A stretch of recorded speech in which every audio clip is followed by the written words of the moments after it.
Selamat sahabat, saudara-saudara sekalian, salam sejahtera.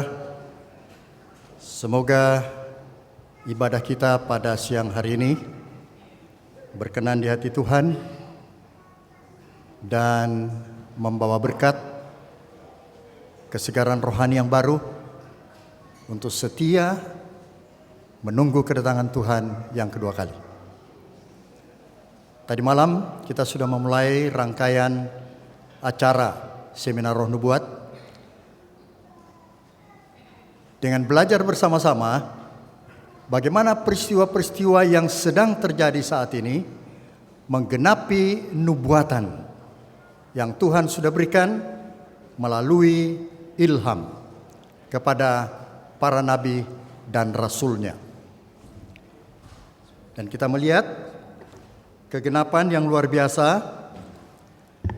Bagaimana Wahyu 13, binatang pertama yang menggambarkan kepausan. Dan binatang kedua yang keluar dari bumi menggambarkan Amerika Serikat akan bekerja sama. Dan pada bulan September yang lalu sangat jelas bagaimana sambutan baik Presiden, Kongres, dan rakyat Amerika Serikat menyambut kedatangan Paus Fransiskus. Dan kita sudah belajar beberapa hal apa saja yang dibuat, diputuskan, disarankan. Tetapi di balik itu semua kita belajar bahwa ada agenda khusus yang ingin didesakan oleh Paus Fransiskus, yaitu pemeliharaan hari Minggu. Saudara sadar atau tidak, saudara mau atau tidak, hal ini akan terjadi. Dan pada siang hari ini, pada bagian kedua, topik yang kita akan pelajari menjelang akhir dunia. Tapi sebelumnya saya ingin berterima kasih kepada saudara Lala, Clara, yang sudah membawakan cerita anak-anak tentang bertumbuh. Dan seperti ayat inti kita tadi, doa dari Rasul Paulus, semoga kamu terpelihara sempurna, tanpa cacat, baik tubuh, jiwa, dan roh pada saat kedatangannya. Dan kita yang menunggu kedatangan Yesus, selain kita berdoa untuk itu, kita juga mengizinkan Tuhan untuk melaksanakan rencananya itu di dalam kehidupan kita. Juga terima kasih kepada saudara Andrew dan Ronald dengan lagu instrumennya. Begitu juga Alvin dan solo dari Kathleen. Semua ini saya melihat sangat cocok.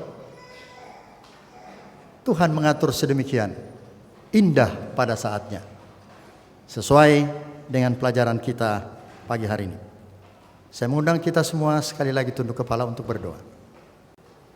Tuhan, pada saat kami akan belajar firman Tuhan, menyadari keterbatasan pikiran kami, perkara-perkara rohani tidak dapat kami artikan tanpa pertolongan Roh Kudus sendiri. Pakailah hamba-Mu untuk membawakan firman ini, dan biarlah nama Tuhan ditinggikan dan berkat bagi jemaat Tuhan. Dalam nama Yesus kami berdoa dan mengucap syukur. Amin.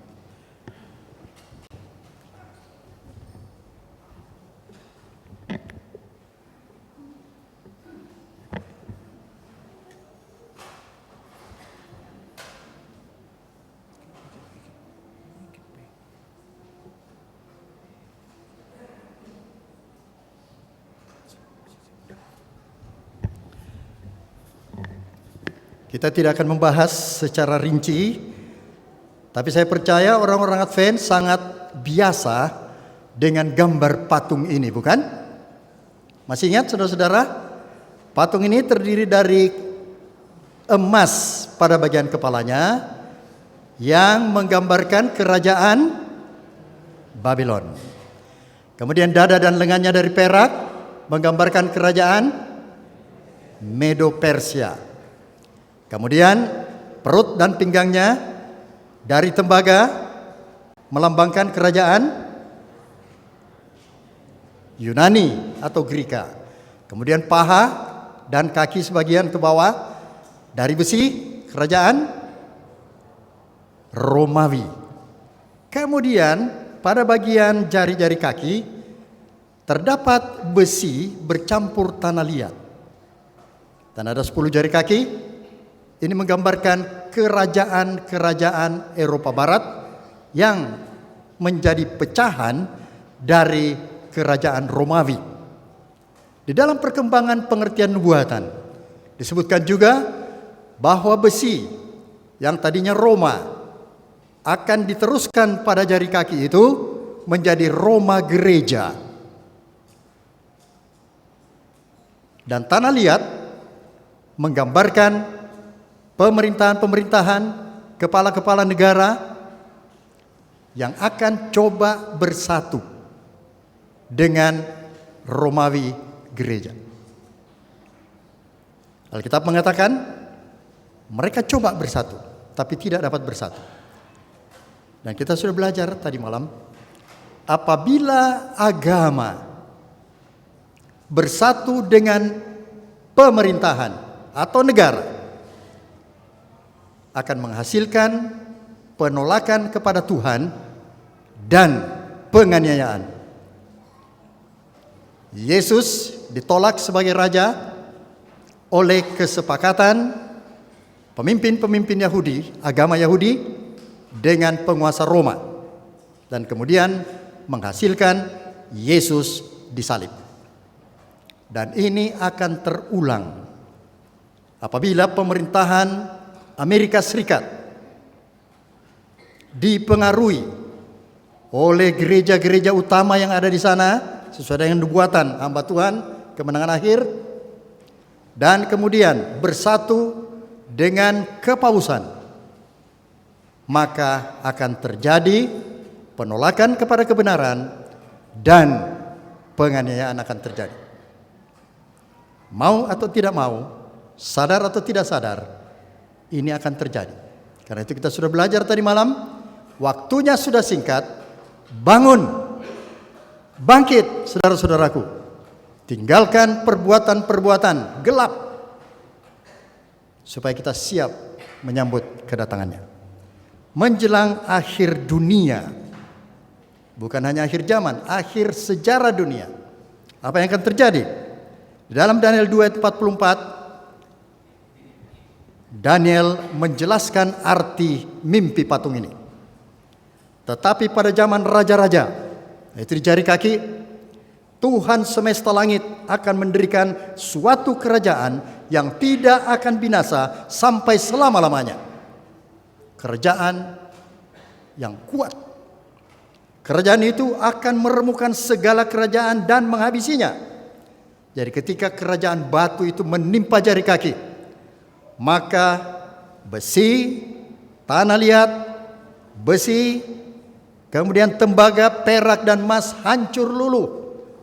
Bahkan disebut beterbangan seperti sekam. Dan batu itu menjadi besar dan memenuhi bumi ini.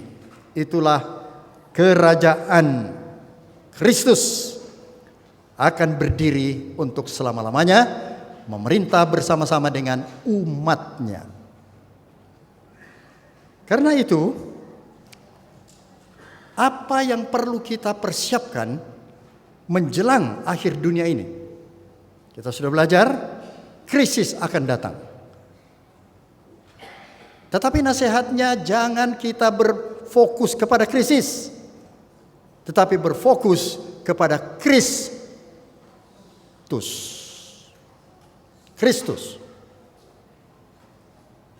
Tadi malam kita sudah baca, bersalutkan pakaian besi kebenaran Kristus. Masuklah ke dalam konflik terakhir. Saya ingin membagikan gambar ini. Sebagian sudah pernah melihat, tapi kita mengulangi. Ini adalah panorama masa depan. Mungkin saudara-saudara perlu melihat kursor yang saya gerakkan ini. Disinilah kita saat ini. Bisa kelihatan? Bisa kelihatan saudara-saudara? Bisa. kita berada di sini.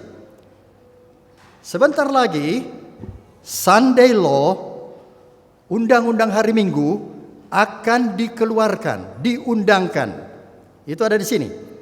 Dan pada saat undang-undang hari Minggu diundangkan, maka saran dari hamba Tuhan, kita perlu meninggalkan kota-kota besar. Sesudah itu akan datang satu saat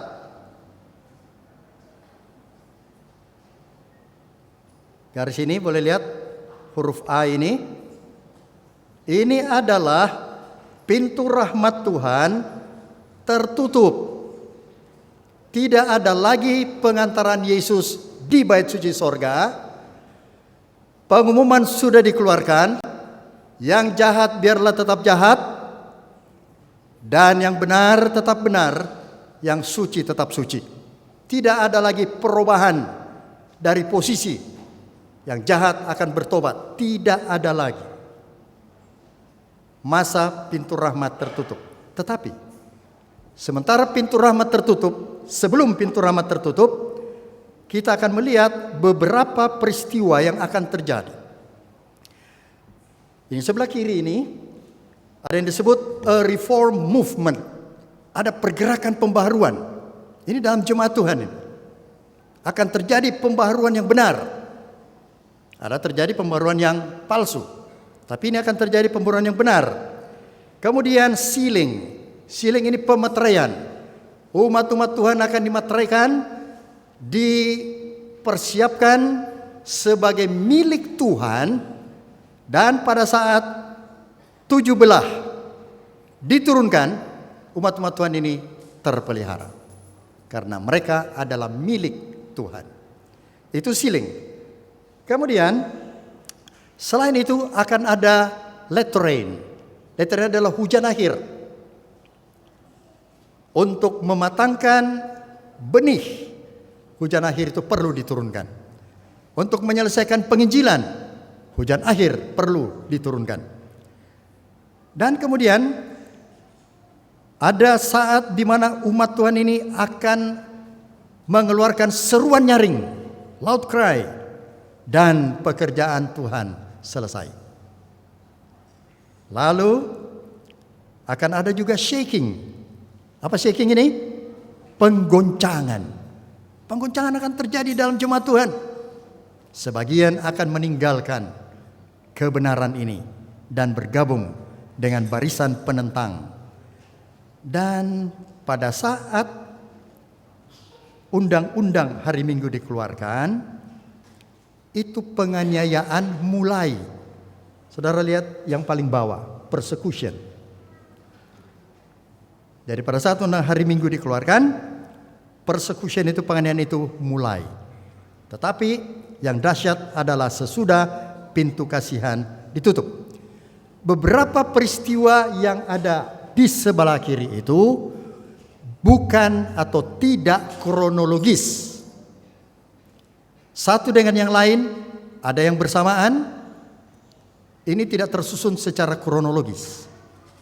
Jadi kita melihat akan ada kebangunan, akan ada pemeteraian, hujan akhir turun, seruan nyaring disampaikan, ada penggoncangan, dan mulainya masa kesukaran. Kita lanjut. Pada waktu pintu kasihan tertutup, apa yang terjadi? Saudara lihat yang bagian bawah. 4 malaikat yang diperintahkan untuk menahan keempat mata angin itu, diperintahkan untuk melepaskan. Dan biarlah angin itu bertiup kencang. Apa lambang dari angin? Nubuatan itu? Apa? Kekacauan, peperangan. Itu angin. Jadi sesudah pintu kasihan ditutup, keempat malaikat itu melepaskan angin-angin kekacauan, peperangan, dan lain-lain. Sesudah pintu kasihan ditutup, mulailah apa yang disebut waktu kesukaran, time of trouble. Dan pada saat yang sama, 7 malapetaka terakhir yaitu cawan murka Allah dicurahkan kepada siapa? Kepada mereka yang menerima tanda binatang. Satu persatu diturunkan. Kemudian pada satu saat tertentu, yaitu di sini, undang-undang hari Minggu sudah dikeluarkan, tetapi ini diperkuat kembali dengan sanksi. Sanksinya hukuman mati. Siapa yang melanggar undang-undang itu diancam hukuman mati. Itulah death decree. Dan pada saat itu dikeluarkan, umat Tuhan yang ada di kota-kota kecil, bahkan di kampung-kampung, desa-desa, harus meninggalkan itu dan lari kemana? Ke gunung.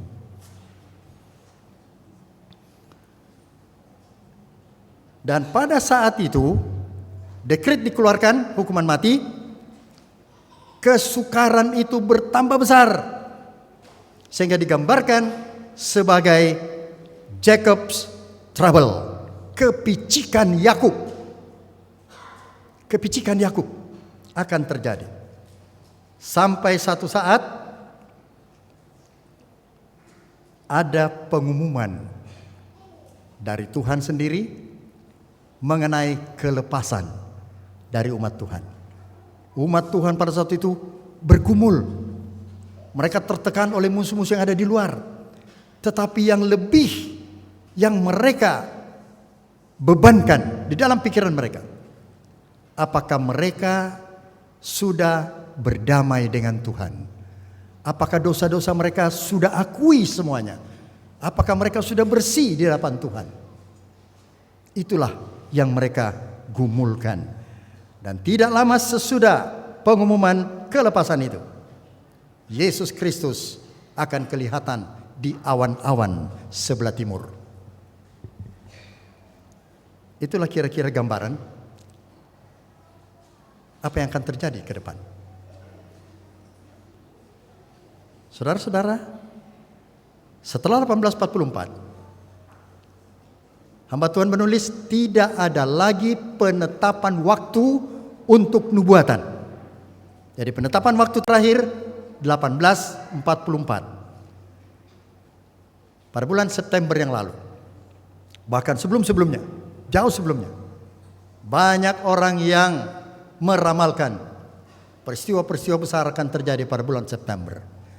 Di antaranya akan terjadi rapture, pengangkatan. Tapi tidak terjadi. Ada juga yang mengejek. Saudara-saudara yang mau berangkat, daftar kepada saya siapkan nasi bungkus dan lain-lain. Dan ada yang berani mengatakan tidak akan terjadi itu. Dan benar, memang tidak terjadi. Dan orang-orang Advent sudah tahu, pengangkatan itu hanya satu kali, pada saat Yesus datang kedua kali. Di mana orang yang mati, yang sudah ditebus oleh Yesus, yang mati di dalam iman kepada Yesus dibangkitkan. Orang yang masih hidup yang percaya kepada Yesus diobahkan, barulah bersama-sama diangkat ke awan-awan menyambut Tuhan kita di sana, kemudian dibawa ke dalam sorga. Itulah pengangkatan yang sebenarnya, bukan pengangkatan diam-diam yang disebut secret rapture. Tiba-tiba orang hilang. Ini dipengaruhi oleh novel. Ada novel yang berjudul Left Behind.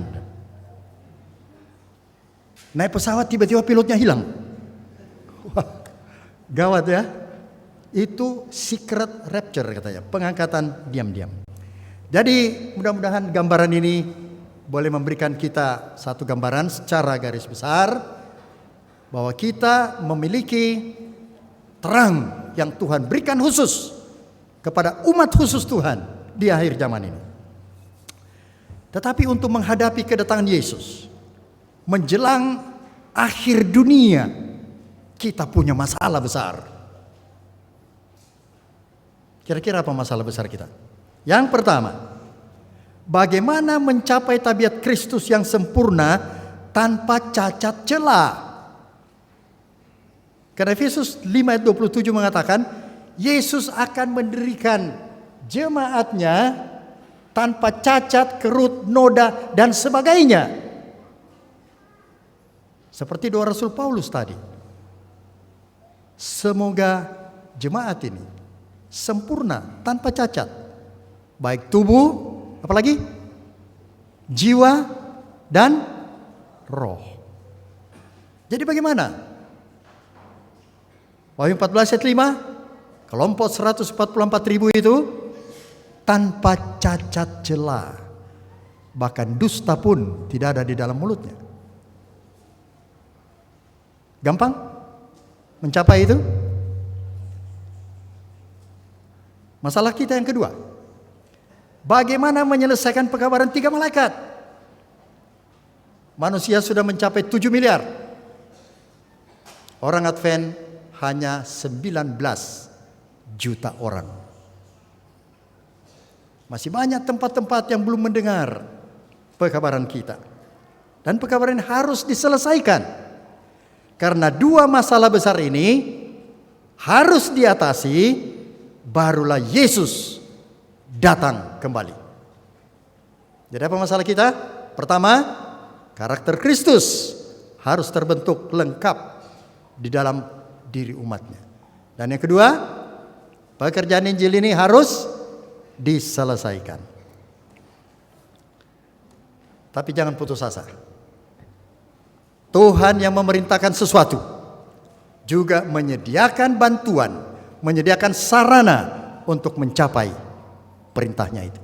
Amin. Kalau begitu, bagaimana 2 masalah kita teratasi? Hanya oleh kuasa dan karya Roh Kudus. Saudara masih ingat Sakarya 4 ayat 6? Bukan dengan keperkasaan dan bukan dengan kekuatan, melainkan dengan Rohku, firman Tuhan semesta alam. Jadi, melalui hujan awal dan hujan akhir, ini adalah pekerjaan Roh Kudus, tabiat Kristus akan dimanifestasi, akan dinyatakan secara sempurna dalam kehidupan umat Tuhan. Amin. Saudara percaya ini? Kita sendiri tidak sanggup, tapi Tuhan menjanjikan bantuan itu. Dan tidak ada yang mustahil bagi Tuhan. Lalu yang kedua, hujan akhir, itu kecurahan Roh Kudus, akan mendahului memberi kuasa untuk menyelesaikan penginjilan. Kuasa hujan akhir. Kita tahu hujan awalnya itu pada hari Pentakosta, di mana Roh Kudus turun seperti lidah-lidah api ke atas murid-murid yang berkumpul. Dan pada saat itu mereka mengkhotbahkan Injil. Dan berapa yang bertobat, berapa yang dibaptis? Berapa saudara-saudara? Berapa? 3.000 orang dalam sehari. Dan apa Tuhan menulis? Hujan akhir akan lebih limpah hasilnya daripada hujan awal. Saudara percaya itu? Tuhan yang punya pekerjaan, Tuhan yang punya sarana, Tuhan yang punya kuasa. Kita hanya diminta kemauan kita untuk dipakai oleh Tuhan. Amin. Meletakkan dasar yang kokoh. Secara ringkas, Robert S. Falkenberg adalah mantan presiden General Conference kita beberapa periode yang lalu. Menyatakan sebagai berikut. Tuhan telah membuat perlengkapan bagi umatnya yang sisa untuk bertahan terhadap perjuangan terberat yang pernah dihadapi oleh jemaatnya. Dengan firman Tuhan sebagai jangkar jiwa dan karunia nubuat zaman akhir, memberi penghiburan dan kekuatan. Setiap orang Advent diminta Tuhan untuk berdiri teguh atas kebenaran di tengah badai yang akan dilepas pada peristiwa-peristiwa penutupan pertentangan besar. Karunia nubuat telah diberikan kepada jemaat oleh Tuhan untuk menolong mempersiapkan umatnya untuk apa yang akan datang. Saya mengimbau setiap anggota mengambil manfaat pada masa damai yang kita sedang nikmati untuk menggali ke dalam firman Tuhan dan tulisan-tulisan Ellen G. White. Membenamkan diri dalam tulisan-tulisan yang diilhamkan, ikat ke dalam ingatan keduanya, Alkitab dan Roh Nubuat, meletakkan landasan yang kokoh di bawah kakimu. Segera semua yang dapat digoncang akan digoncang. Hanya mereka yang tahu apa yang mereka imani sebagai hasil dari belajar secara pribadi yang intensif akan bertahan. Kita bersyukur Presiden General Conference periode sekarang pun Pendeta Ted Wilson juga menganjurkan kepada semua umat Advent untuk kembali menggali, belajar Roh Nubuat dan membaca, mempelajari Alkitab. Ini himbauan. Saya tidak tahu berapa banyak di antara kita yang sudah melaksanakan hal itu. Ellen Gold White, seorang hamba Tuhan, seorang yang dipilih Tuhan untuk meneruskan pekabaran dari Tuhan kepada umatnya dan kepada dunia. Ya, hidup 1827 sampai 1915. Hasil karyanya, kehidupannya, apabila diuji dengan ujian Alkitab tentang seorang nabi, maka Ellen White memenuhi kriteria atau persyaratan seorang nabi.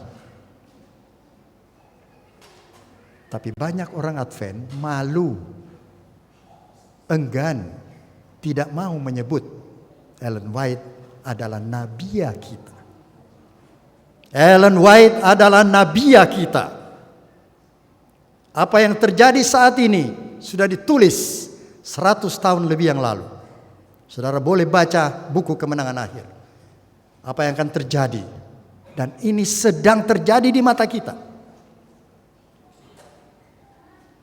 Apabila gereja-gereja Protestan di Amerika Serikat mengulurkan tangan untuk berjabat tangan melewati jurang yang dalam kepada spiritualisme dan kemudian kepada penguasa Roma, maka mereka akan bersekutu dan akan menginjak-injak hak-hak hati nurani. Saudara boleh baca Kemenangan Akhir. Sudah ditulis 100 tahun lebih yang lalu. Dan apa yang sudah terjadi?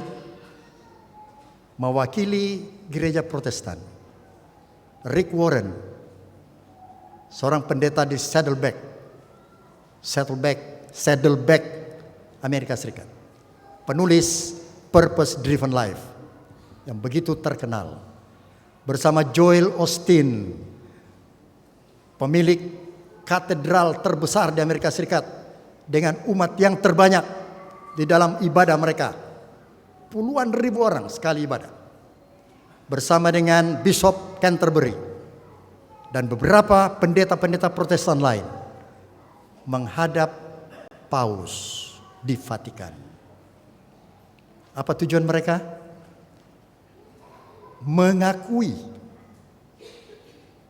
bahwa kita mempunyai sejarah 500 tahun sebagai bidat. Saudara tahu bidat? Orang-orang yang murtad dari kebenaran. Dan sebelum mereka menghadap Paus, mereka diminta untuk masuk ke satu ruangan, ruangan pengakuan dosa. Dan mereka melakukan itu. Kami ingin kembali bersatu dengan gereja Katolik, baik secara dogma dan lain-lain sebagainya. Itu sudah terjadi. Ellen White sudah menulis lebih dulu. Jadi Ellen White ini dipilih Tuhan, bukan dia yang mengangkat dirinya. Apa tugasnya? Dia memberi tuntunan kenabian untuk pengikut Miller yang kecewa pada awal-awalnya, tahun 1827 sampai 1850. Dia adalah salah seorang pendiri gereja Masih Advent hari ke-7 bersama dengan suaminya James White dan Joseph Bates. Itu pendiri gereja Masih Advent hari ke-7. Kemudian setelah 1850 sampai 1888 memberikan tuntunan kenabian untuk gereja yang sedang bertumbuh. Dan kemudian sampai tahun 1915 saat ia menutup usianya, memberikan tuntunannya untuk penginjilan ke seluruh dunia. Bahkan beliau sendiri pergi ke Australia, ke Eropa dan ke Australia untuk membangun pekerjaan Tuhan. Dan setelah dia meninggal, pekerjaan tulisan-tulisan yang belum dicetak dibebankan, dipertanggungjawabkan kepada satu badan yang disebut Ellen White Estate. Itulah sebabnya ada yang bertanya, Ellen White sudah meninggal, kok keluar buku-bukunya yang baru? Dengan judul-judul baru? Ellen White Estate lah yang mengumpulkan tulisan-tulisan itu untuk topik-topik tertentu dibuat buku. Jadi jangan heran, orang-orangnya sudah mati kok nulis buku terus. Tidak demikian. Jadi karena kasih Tuhan memberikan tuntunannya melalui Ellen White kepada jemaat ini, sehingga kita tidak memiliki keraguan-raguan seperti orang yang tidak tahu apa yang akan terjadi di dunia kita ini. Serentak dengan kebangunan dan pembaharuan di dalam jemaat, pemeteraian dan pengguncangan dan penerimaan hujan akhir, umat Tuhan akan melakukan pekerjaan penginjilan dengan kuasa dan kegairahan yang istimewa. Pewahyu dari Patmos melihat semua ini dalam bentuk 3 malaikat terbang di tengah langit, memberitakan dengan suara nyaring pekabaran rangkap 3. Malaikat pertama, malaikat kedua, malaikat ketiga.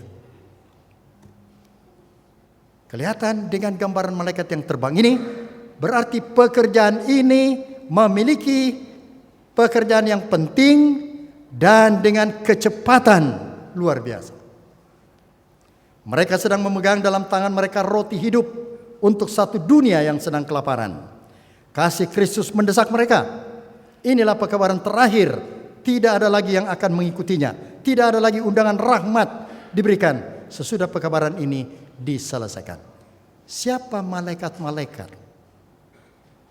Malaikat pertama, kedua, dan ketiga.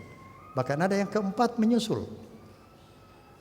Apakah malaikat sesungguhnya yang terbang di tengah langit? Sekarang manusia sangat ingin melihat mujizat-mujizat. Yang terakhir saya buka, orang lagi foto-foto ke langit. Ada apa di langit? Ada tulisan di sana. J, E, S, U, S. Wah, orang gempar, foto-foto semua. Tulisan di langit, Jesus. Dan banyak yang lain-lain.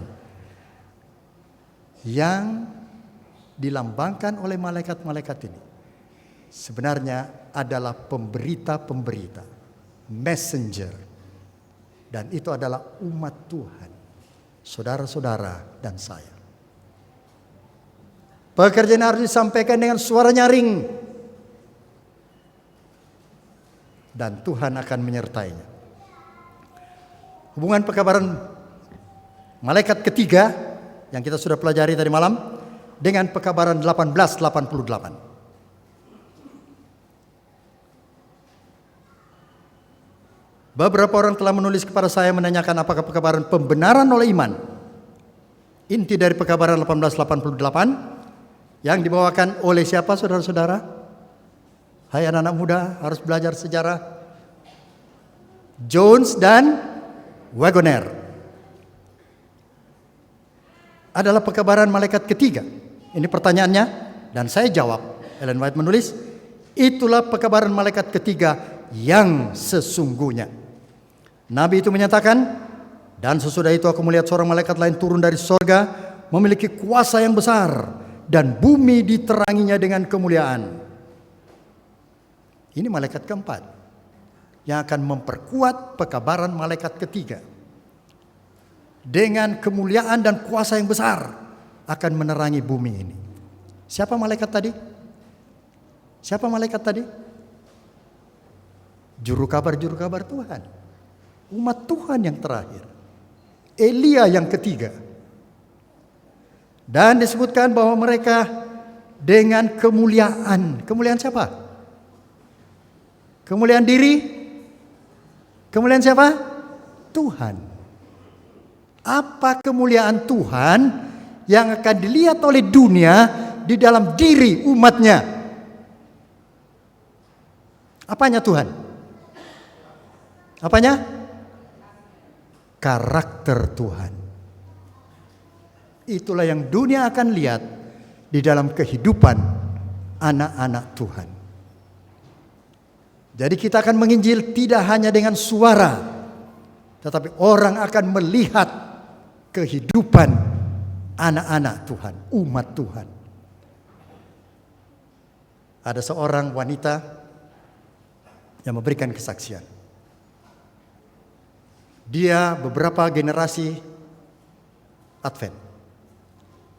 Dia aktif di gereja, dia juga pengajar sekolah Sabat, tetapi kemudian meninggalkan gereja Advent. Ketika diwawancarai oleh satu ministry ini berjudul Journey Home, perjalanan pulang ke rumah. Ministry ini dimiliki oleh orang-orang Katolik. Jadi kesaksian ini mengungkapkan mengapa seseorang kembali ke gereja Katolik. Dan saya lihat website itu banyak sekali kesaksian. Ada dari Buddha masuk Katolik, ada Islam masuk Katolik, dan lain-lain. Tapi ini perempuan ini istimewa. Dari Advent masuk Katolik bersama suaminya. Dan saudara-saudara, dia tahu Ellen White, dia tahu Roh Nubuat. Lalu ditanya apa rahasianya? Dan dia sebutkan, saya dan orang-orang Advent melihat kehidupan mereka adalah hipokrit. Saudara tahu hipokrit? Munafik. Mereka punya pengetahuan kebenaran, tetapi mereka tidak menghidupkannya. Saudara-saudaraku, para orang tua, kita jangan mendidik anak-anak kita hanya supaya orang melihat anak kita baik. Jangan buat itu, nanti orang bilang apa, malu kita ini. Mendidik anak-anak seperti itu menjadikan anak-anak kita munafik.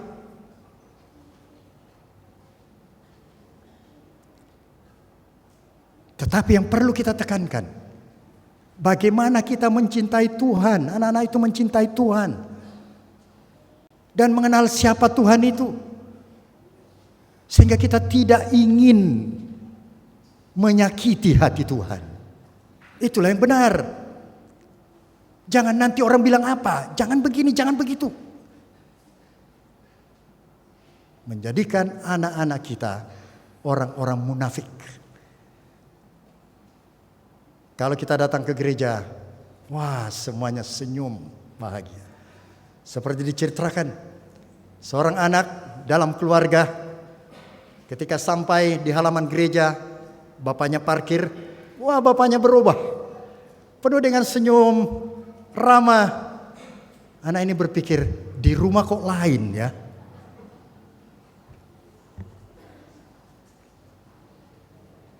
Itulah keadaan kita.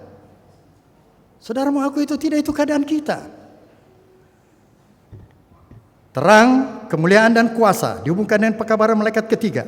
Dan pertobatan akan menyusul apabila itu dikhotbahkan dalam demonstrasi roh. Lagi, ini matematika.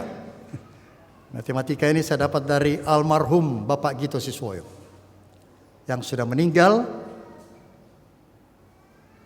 19 tahun yang lalu, tanggal 30 September.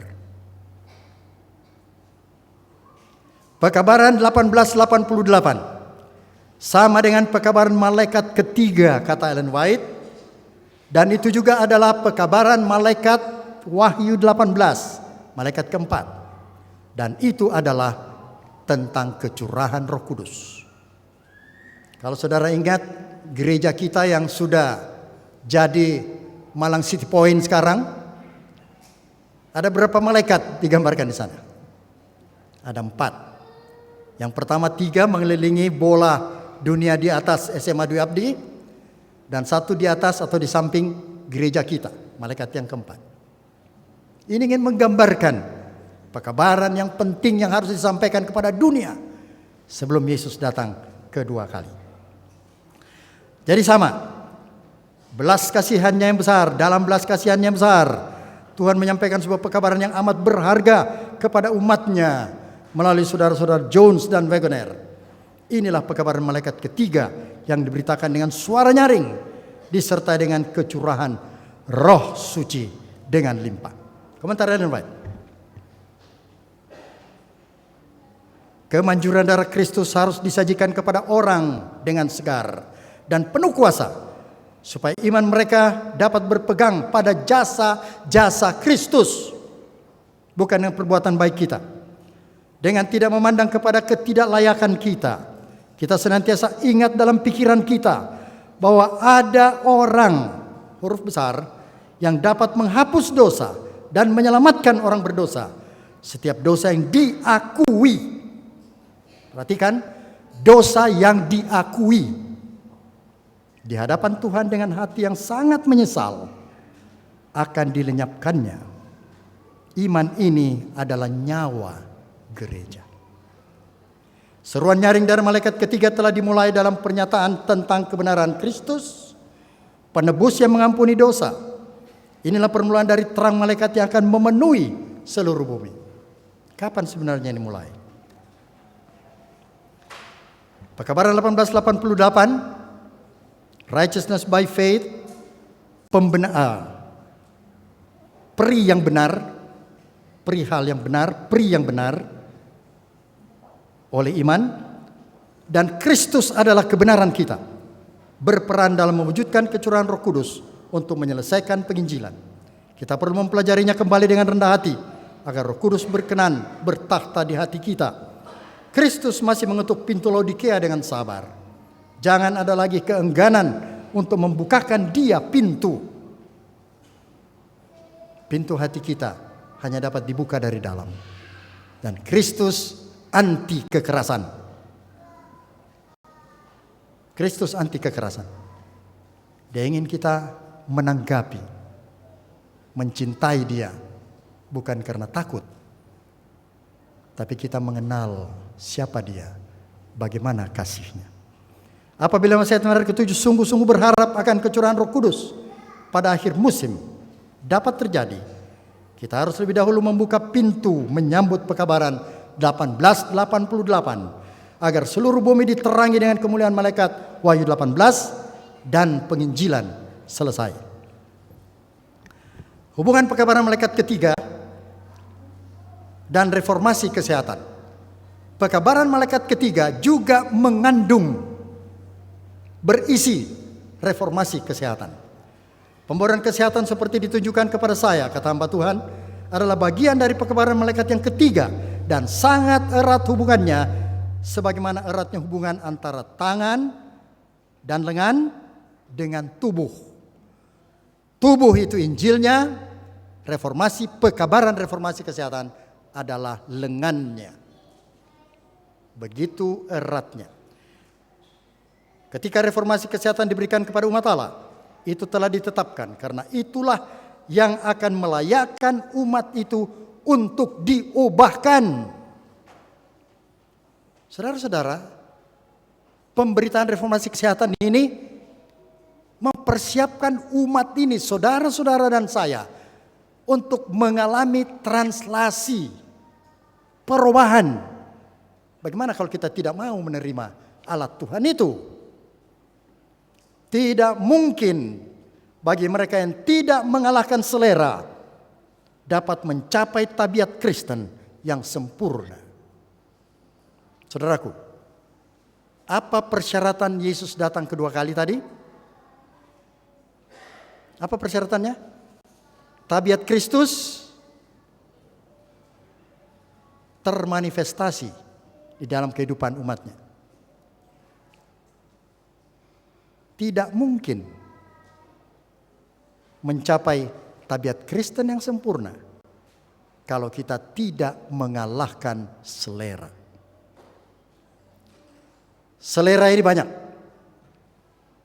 Bukan hanya selera makan, selera mata, selera pikiran, selera hati yang ingin terus diri ditinggikan. Reformasi kesehatan adalah tangan kanan penginjilan. Kita lanjut, waktu kita sangat singkat. Pekerjaan reformasi kesehatan mempunyai 3 prinsip dasar yang kita perlu tahu. Kenapa perlu reformasi kesehatan itu? Yang pertama, prinsip kemanusiaan. Pekerjaan reformasi kesehatan adalah sarana Tuhan untuk mengurangi penderitaan dalam dunia kita. Dengan reformasi kesehatan, penyakit dicegah, yang sakit bisa sembuh. Bukankah ini menolong manusia? Prinsip kedua adalah prinsip penginjilan. Ellen White menyebutnya reformasi kesehatan adalah baji. Tahu baji, saudara-saudara? Alat dari tukang itu untuk memisahkan 2 benda yang melekat satu sama lain. Masuk lalu dibuka. Baji yang besar pembuka pintu. Melalui itu kebenaran masa kini didapati memasuki banyak rumah. Dan itu akan menyingkirkan banyak prasangka terhadap pekerjaan penginjilan kita. Pada saat KKR sudah tidak dapat dilaksanakan, penginjilan terbuka tidak dapat dilaksanakan. Pekerjaan kesehatan, misionari kesehatan masih bisa masuk ke mana-mana. Yang ketiga, prinsip soteriologis. Ini istilah berarti keselamatan. Ilmu keselamatan. Dia yang menghargai terang yang diberikan Tuhan mengenai reformasi kesehatan memiliki bantuan yang penting di dalam pekerjaan penyucian melalui kebenaran dan dilayakkan untuk kekekalan. Walaupun tidak langsung kita diselamatkan oleh reformasi kesehatan, tapi reformasi kesehatan diberikan Tuhan sebagai alat bantu. Karena ini katanya alat bantu dalam pekerjaan penyucian melalui kebenaran. Doa Yesus. Di dalam Yohanes 17 ayat 17, kuduskanlah mereka di dalam kebenaran. Firman-Mu itulah kebenaran. Jadi pengudusan ini melalui kebenaran. Tetapi Tuhan memberikan alat bantu supaya kita lebih jelas memahami kebenaran itu, sehingga proses pengudusan itu akan lebih mudah. Dan ini kebijaksanaan Tuhan yang luar biasa. Perlu keteladanan para pendeta dan pemimpin. Saya akan loncati. Pendeta-pendeta harus ada di depan. Kemudian dokter-dokter juga. Dan ini yang terakhir. Di antara mereka yang sedang menunggu kedatangan Tuhan, makan daging harus ditinggalkan pada akhirnya. Daging tidak lagi akan menjadi sebagian dari makanan mereka. Kita harus memandang kepada tujuan ini dan tetap berusaha untuk mencapainya. Siapa yang mengaku Adventis? Semua kita mengaku. Siapa yang mengaku menunggu kedatangan Tuhan? Semua.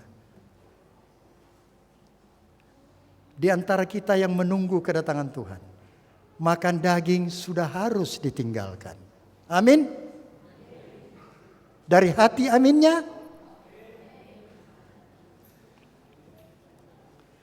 Kebutuhan jemaat yang terbesar kita sudah tahu secara singkat. Kebangunan kesalehan yang sejati. Itu kebutuhan paling besar dan paling mendesak di antara kita. Tuhan menghendaki satu kebangunan rohani dan pembaruan rohani. Kecuali ini terjadi, perhatikan, mereka yang suam-suam kuku akan semakin menjijikkan bagi Tuhan, sehingga ia akan menolak mengakui mereka sebagai anak-anaknya. harus terjadi kebangunan dan pembaharuan. Kebangunan dan pembaharuan harus terjadi di bawah pekerjaan siapa? Roh Kudus. Dan Roh Kudus hanya akan memproses seseorang kalau orang itu rela menyerahkan dirinya, hidupnya untuk dipimpin oleh Roh Kudus dan hidup oleh Roh Kudus. Lalu apa yang harus kita buat? Hamba Tuhan menulis, perlunya mengenang kasih Kristus. Perlu mengenang kasih Kristus. Kalau Kristus sudah datang sebagai penebus kita, Dia juga datang sebagai teladan bagi kita. Apanya Yesus yang saudara mau teladani? Apanya? Apanya Yesus? Kalau kita ditanya, Yesus itu teladan kita. Apanya Yesus yang kita perlu teladani? Apanya? Kasihnya? Anda bisa mengasihi? Apanya Yesus? Saudaraku, yang paling mendasar kita teladani dari hidup Yesus adalah ketergantungannya kepada Bapanya. Hubungan yang tidak pernah putus dengan Bapanya. Itulah yang menghasilkan kehidupan. Mengasihi, menolong orang lain, menyembuhkan, dan lain sebagainya. Kalau kita hanya ingin meneladani perilaku dan perbuatan Kristus, kita akan kecewa. Kalau tidak dimulai dengan meneladani ketergantungannya, hubungannya dengan Bapanya. Dari mana kita melihat hubungan Yesus dengan Bapanya? Dari mana saudara lihat? Dia berdoa pagi-pagi benar, bahkan semalam-malaman. Dia menyadari manusia dengan daging kita ini tidak mampu menghadapi serangan-serangan setan. Hanya dengan ketergantungan melekat pada pokok anggur kita diminta. Kalau kamu di dalam aku dan aku di dalam kamu, kamu akan berbuah banyak. Karena di luar aku kamu tidak dapat berbuat apa-apa. Kemudian, perlunya mengenang kasih Kristus. Sambil memandang kepada penebus yang sudah disalibkan, kita lebih mengerti besarnya dan maknanya pengorbanan yang diadakan oleh Yang Maha Mulia Sorga. Rencana keselamatan dimuliakan di hadapan kita, dan pikiran tentang Golgota menggugah hidup dan emosi yang suci dalam hati. Pujian kepada Tuhan dan Anak Domba akan ada dalam hati kita dan pada bibir kita. Apa yang ada dalam pikiran, hati, dan bibir kita sekarang ini. Hai anak-anak Tuhan. Apa yang memenuhi pikiran kita? Apa yang kita percakapkan? Apa yang kita renung-renungkan? Disebutkan, renungkan Golgota. Renungkan Getsemani. Lalu apa yang akan terjadi? Karena kesombongan dan pemujaan diri sendiri tidak dapat tumbuh subur dalam jiwa yang senantiasa mengenang peristiwa di Golgota. Jadi kalau saudara mau rendah hati, menyangkal diri, caranya adalah mengenang peristiwa-peristiwa yang terjadi dalam kehidupan Yesus hari-hari terakhirnya. Golgota, Getsemani. Kalau itu terjadi, kesombongan tidak akan ada lagi. Siapa saya ini dibandingkan dengan Yesus? Ia yang memandang kasih juru selamat yang tiada taranya akan diangkat derajatnya dalam pikiran. Pikirannya disucikan. Kemudian disucikan dalam hati, diubahkan dalam tabiat. Ia akan pergi keluar menjadi suatu terang bagi dunia, memantulkan sedapat-dapatnya kasih yang gaib ini, lebih banyak kita merenung salib Kristus, lebih sempurna pula kita akan menerima kata-kata Rasul Paulus ketika ia mengatakan, tetapi aku sekali-kali tidak mau bermegah selain dalam salib Tuhan kita Yesus Kristus. Sebab olehnya dunia telah disalibkan bagiku dan aku bagi dunia. Galati 6 ayat 14. Filipi 3 7-8. Paulus menceritakan backgroundnya, apa yang dia miliki sebelumnya. Tapi semuanya itu dia anggap tidak berharga dibandingkan dengan penemuannya Yesus Kristus. Bahkan semuanya itu dianggap sampah. Selain itu memandang salib berarti berusaha mengenal dia secara pribadi, meneladani dia sehingga kita menjadi semakin serupa dengan Kristus, mempercayai dan menerima dia sebagai satu-satunya juru selamat. Tidak ada juru selamat yang lain. Memandang Kristus berarti memahami pengorbanan Kristus di salib yang akan membuat kita tertarik. Apabila aku ditinggikan di atas dunia, apa kata Yesus? Aku akan menarik semua orang datang kepadaku. Dan kalau kita memahami pengorbanan Kristus, kita akan tertarik untuk mencintai dia, membenci dosa, dan menurut perintah-perintahnya dengan sukarela dan sukacita. Menuruti hukum-hukumnya bukan lagi beban, tapi dengan sukacita. Memandang Kristus berarti mempelajari kehidupannya. Oleh memandang kita diubahkan secara moral, kita menjadi seperti dia. Peta Kristus dipelihara, hidup dalam hati dan menawan segenap hidup kita. Dengan renungan kehidupan Yesus ini akan merubah. Perkataan-perkataan dan tabiat Kristus haruslah sering menjadi pokok pemikiran serta pembicaraan kita. Dan setiap hari sejumlah waktu harus diserahkan, secara khusus digunakan untuk merenung dan berdoa mengenai tema-tema suci itu. Dianjurkan ada waktu-waktu tertentu belajar firman Tuhan, merenungkan kehidupan Yesus, dan di tempat lain menguji diri kita sendiri. Bagaimana kita terlepas dari dosa, termasuk dosa kesayangan sekalipun? Hanya kuasa salib saja yang dapat memisahkan manusia dari persekutuan dosa yang kuat. Amanat kepada orang muda. Hanya kuasa salib. Oleh iman kepada Kristus atau dengan memiliki iman Yesus, seperti yang kita pelajari tadi malam, kita dibenarkan, dibebaskan dari penalti dosa. Kita disucikan, dibebaskan dari kuasa dosa. Kita dimuliakan, dibebaskan dari lingkungan dosa. Dengan beriman kepada Yesus, memiliki iman Yesus, hal-hal ini akan terjadi. Dan ini berarti proses keselamatan itu sedang berlangsung di dalam kehidupan kita.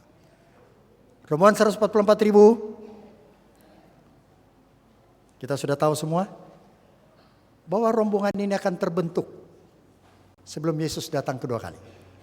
Karena mereka adalah umat Tuhan yang terakhir, yang dalam keadaan hidup-hidup, yang akan menyambut Yesus datang. Ciri-ciri yang lain, mereka ini keluar dari kesusahan besar. Mereka tidak bercacat celah. Mereka menjadi korban-korban sulung karena memiliki mutu kehidupan, karakter yang paling lengkap. Itulah kelompok umat Tuhan yang akan menyambut Yesus datang. Dan mereka menyanyi nyanyian anak domba, nyanyian pengalaman mereka. Saya harus singkat. Mereka telah menahan derita dari masa kepicikan Yakub. Mereka sudah berdiri tanpa pengantara sepanjang curahan hukuman Allah yang terakhir, 7 belah atau 7 malapetaka itu. Saudara-saudara percaya atau tidak, krisis itu akan datang. Karena itu perlu persiapan menghadapi krisis terakhir. Apa persiapannya? Tapi sebelum itu, melebihi teori. Orang Advent paling pandai berteori. Betul? Tanpa keraguan, sekedar pengetahuan teoritis tentang peristiwa-peristiwa hebat yang menandai hari-hari terakhir sejarah dunia kita tidak akan seberapa bermanfaat bagi kita apabila kita tidak memiliki pengalaman tentang pertobatan dan pengakuan dosa dan tentang penyucian dari dosa. Harus punya pengalaman ini. Bertobat. Apa artinya bertobat? Mengakui dosa kita, menyesal. Dan percaya hanya Tuhan yang mampu menyucikan kita dari dosa. Kita harus mencapai kemenangan atas kelemahan-kelemahan kita. Kita harus mengalami pembebasan penuh oleh Tuhan. Dan kita harus mendemonstrasikan kegiatan suci dalam memberi kepada dunia pekabaran yang dibutuhkannya. Dengan demikian, persiapan apa yang diperlukan? Ini praktis. Pertama, mempelajari Alkitab dan Roh Nubuat.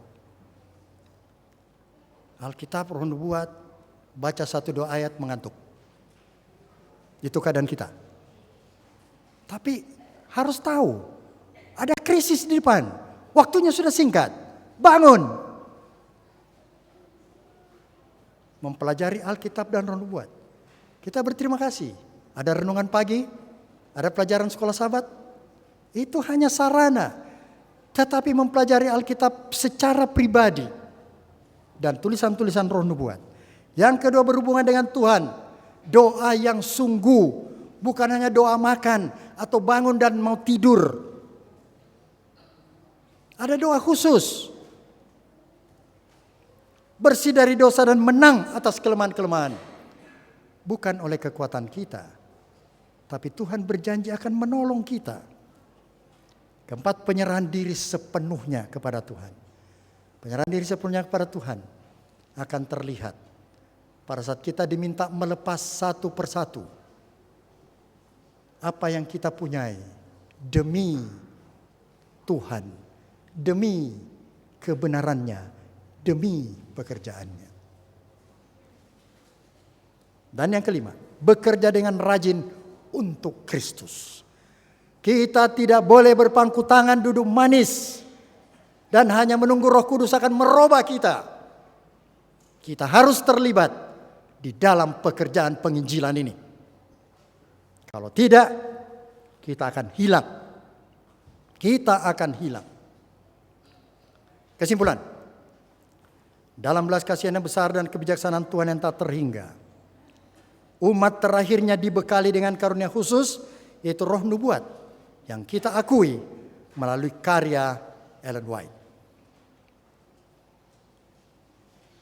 Tuhan telah membuka tabir masa depan dan menyatakan persiapan-persiapan yang harus dibuat sebelum Kristus datang kali kedua. Kebutuhan kita yang terbesar dan yang paling mendesak ialah kebangunan kesalehan yang sejati dan reformasi di segala bidang, mencakup reformasi kesehatan. Hal ini akan mendahului hujan akhir, seruan nyaring, dan pemeteraian. Para pendeta dan para pemimpin harus berada di depan, menjadi teladan yang benar. Saudara-saudara sekalian, apa yang perlu kita buat? Ada beberapa langkah praktis tadi. Dan terlebih dahulu, biarlah kita menyadari, berdoa, Tuhan tunjukkan apa yang menjadi kelemahan diri saya. Tunjukkan supaya saya tahu. Dan memohon pertolongan dari Dia, Sang Penyembuh ajaib itu. Semoga pelajaran ini berkenan kepada Tuhan dan menjadi berkat bagi kita semua. Kiranya Tuhan memberkati.